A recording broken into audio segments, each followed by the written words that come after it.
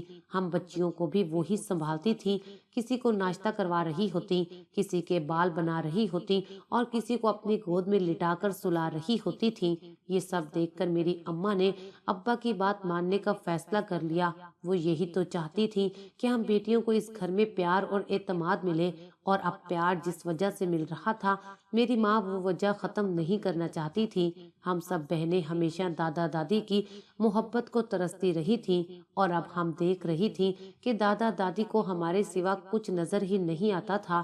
اور وہ دن بھی آ گیا جب اماں نے ایک بیٹے کو جنم دیا، مگر میں حیران تھی کہ اصل الٹرا ساؤنڈ کے مطابق تو میری ماں بیٹی کو جنم دینے والی تھی، پھر یہ سب کیسے ہو گیا تھا؟ خیر، میری ماں ہسپتال سے بیٹا لے کر گھر آئی تو گھر اس طرح سجا ہوا تھا جیسے کسی کی بارات آ رہی ہو۔ میری دادی نے سارے خاندان کو دعوت پہ جمع کر رکھا تھا، پورا گھر تحفوں سے بھرا ہوا تھا۔ ننھے سے بھائی کو پا کر ہم بہنیں بہت خوش تھیں، لیکن پتہ نہیں کیوں امی خوش نہیں تھی۔ وہ الجھی سی تھی، لیکن یہاں کسی کو بھی اس بات کی پرواہ نہیں تھی۔ سب لوگ خوشیوں میں مگن تھے۔ ابا بھی بہت خوش تھا، انہیں اپنا وارث مل گیا تھا، اور دادا دادی بھی بہت خوش۔ بس ایک میری ماں تھی جو خاموش رہنے لگی تھی۔ ماں روز آدھی رات کو روتے ہوئے کمرے سے باہر آ جاتی اور میرے ابا کو بد دعائیں دینے لگ جاتی، کہتی کہ میرے ساتھ یہ گناہ مت کرو، میں تمہیں کبھی بھی معاف نہیں کروں گی، تم پر عذاب آئے گا۔ مجھے اماں پر بہت غصہ آتا، کیونکہ اب تو گھر کے حالات بالکل ٹھیک ہو چکے تھے، پھر اماں روز رات کو یوں ابا سے جھگڑا کیوں کرتی تھی؟ میرے ابا میری ماں کا ہاتھ پکڑتے اور انہیں واپس کمرے میں لے جاتے۔ اب روز ایسے ہی ہونے لگا تھا، جب بھی ابا انہیں سمجھانے کی کوشش کرتا وہ اسے گناہ اور ثواب کا سبق پڑھانے لگ جاتی تھی۔ میرا باپ اپنی پرسکون زندگی میں دوبارہ بے سکونی نہیں چاہتا تھا، اس لیے میری ماں کی باتیں ایک کان سے سن کر دوسرے کان سے نکل دیا کرتا تھا۔ یہ روز کا معمول تھا۔ مجھے اپنی ماں پر غصہ آتا جو بلا وجہ ابا سے الجھتی رہتی تھی۔ ایک دن میں نے فیصلہ کیا کہ میں رات کو اماں کے کمرے میں جھانک کر دیکھوں گی، آخر روز رات کو اماں اور ابا کی لڑائی کیوں ہو جاتی ہے۔ اسی رات میں نے اماں کے کمرے میں جھانکا تو میرے قدموں تلے سے زمین نکل گئی۔ ابا اماں کو اپنے موبائل پر کچھ دکھا رہے تھے، تبھی اماں ایک دم سے غصے میں آ گئی اور ابا سے لڑتے ہوئے کمرے سے باہر آ گئی۔ میں جلدی سے اپنے کمرے میں آ گئی۔ میں پریشان ہو رہی تھی کہ آخر ابا کے موبائل میں ایسا کیا تھا جس کی وجہ سے یہ جھگڑا ہو رہا تھا۔ اب مجھے ابا کا موبائل دیکھنا تھا، مگر میں جب بھی ابا کے موبائل کو ہاتھ لگاتی تو ابا کمرے میں آ جاتے اور میں ناکام ہو جاتی۔ مجھے اتنی جلدی مایوس نہیں ہونا چاہیے، میں نے خود کو تسلی دی اور میں اسی کوشش میں لگی رہی، اور اگلے روز جب ابا نہانے گئے تو میں نے جلدی سے ان کا موبائل اٹھا لیا اور اپنے کمرے میں آ گئی۔ جب ابا کا موبائل چیک کیا تو میرے پیروں تلے سے زمین نکل گئی۔ موبائل میں ایک چھوٹی سی بچی کی ڈھیروں تصویریں تھی، جیسے کوئی اس بچی کے بارے میں پل پل کی خبر دیتا ہو۔ ایک فولڈر میں بچی کے برتھ سرٹیفکیٹ وغیرہ کی تصویریں پڑی تھیں۔ بلدیت کے خانے میں ابو کا نام دیکھ کر میری آنکھوں کے آگے اندھیرا چھا گیا۔ میں موبائل رکھ کر بھاگتے ہوئے امی کے پاس گئی اور انہیں ساری بات سے آگاہ کیا۔ اس سے پہلے کہ امی کچھ کہتی میری دادی نے سب سن لیا اور واویلا کرنا شروع کر دیا۔ وہ کسی کام سے کچن میں آ رہی تھی، تبھی انہوں نے میری اور امی کی باتیں سن لی تھی۔ ابا نہا کر نکلے تو واویلا جاری تھا۔ ابا یہ دیکھ کر پریشان ہو گئے۔ دادی شور مچاتے ہوئے کہنے لگی، فاروق، تو نے چھپ کر دوسری شادی کر رکھی ہے کیا؟ میں تیری شادی والی حرکت کو تو معاف کر دوں گی، لیکن یہ جو تیری 5ویں بیٹی والی خبر ملی ہے اس نے تو مجھے بالکل ہی پریشان کر دیا ہے۔ ہائے، میرے بچے کی قسمت میں 5 بیٹیوں کا بوجھ اٹھانا پڑ رہا ہے۔ ہم تو ان چاروں سے تنگ تھے، اللہ نے ایک اور مصیبت بھیج دی۔ ماں کی باتیں سن کر ابا طیش میں آ گئے۔ دادی کی انہی باتوں کی وجہ سے ابا یہ سب کرنے پر راضی ہوئے تھے، لیکن بس اب وہ اپنی بیٹیوں کو بوجھ کہنا برداشت نہیں کر سکتے تھے۔ ابا ایک دم سے کہنے لگے، اماں، یہ سب آپ کی وجہ سے ہی ہوا ہے، میں نے کوئی دوسری شادی نہیں کی، یہ 5ویں بیٹی آپ کی بہو نازیہ نے ہی پیدا کی ہے۔ اب اگر آپ ہم سب کو اس گھر سے نکالنا چاہتی ہیں تو بے شک نکال دیں۔ میری دادی گھبرا کر بولی، یہ فاروق تو کیا کہہ رہا ہے؟ میرا پوتا تو میرے پاس ہے، تو پھر یہ بیٹی نازیہ کی کیسے ہو گئی؟ ابا کہنے لگے، میں نے اس بچے کو یتیم خانے سے گود لیا ہے۔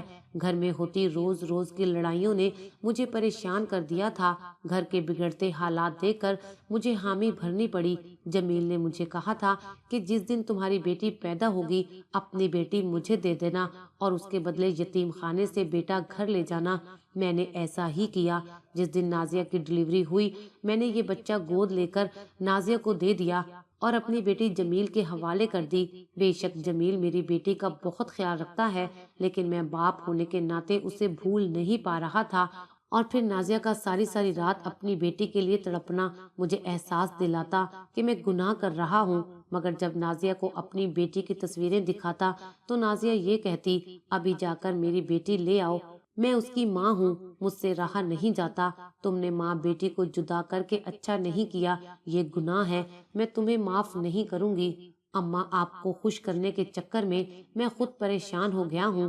ہم اللہ تعالیٰ کی رضا کے سامنے کچھ نہیں کر سکتے تھے۔ اگر اللہ تعالیٰ نے ہماری قسمت میں 5ویں بیٹی کو لکھ دیا ہے تو رونے دھونے کی بجائے ہمیں اس کا شکر ادا کرنا چاہیے۔ اچانک میری دادی کو چکر آئے اور وہ زمین پر گر پڑی۔ گرنے کی وجہ سے انہیں بہت چوٹیں آئی تھی۔ ہم چاروں بہنیں دادی کا دل سے خیال رکھتی، دن رات ان کی خدمت کرتی۔ میں تو ساری ساری رات دادی کی ٹانگیں دباتی، انہیں دودھ گرم کر کر کے اپنے ہاتھوں سے پلاتی۔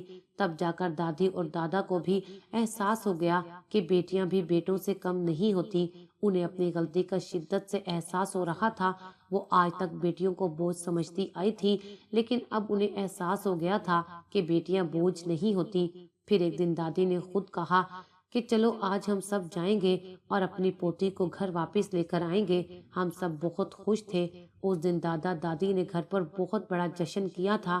اس دن کے بعد سے دادا دادی ہم پوتیوں کے ساتھ پیار سے پیش آنے لگے تھے۔ وہ خوش خوش رہتے تھے۔ ہم تتلیوں کی مانند ان کے ارد گرد گھومتی رہتی تھی۔ ان کی ایک آواز پر بوتل میں سے جن کی طرح حاضر ہو جاتی، بھاگ بھاگ کر ان کے سارے کام کرتی۔ ہمارا بھائی اسد بھی اب بڑا ہونے لگا تھا، وہ بھی ہمارے ساتھ کھیلنے لگا تھا۔ میرے ماں باپ بھی بہت خوش ہیں۔ اب گھر میں کوئی جھگڑا نہیں ہوتا تھا۔ آخر میں بس اتنا کہوں گی کہ بیٹی ہو یا بیٹا، یہ سب اللہ تعالیٰ کی دین ہے۔ انسان کے بس میں تو کچھ نہیں ہوتا۔ بیٹیوں کی پیدائش پر انہیں بوجھ سمجھنے کے بجائے انہیں دل سے قبول کرے۔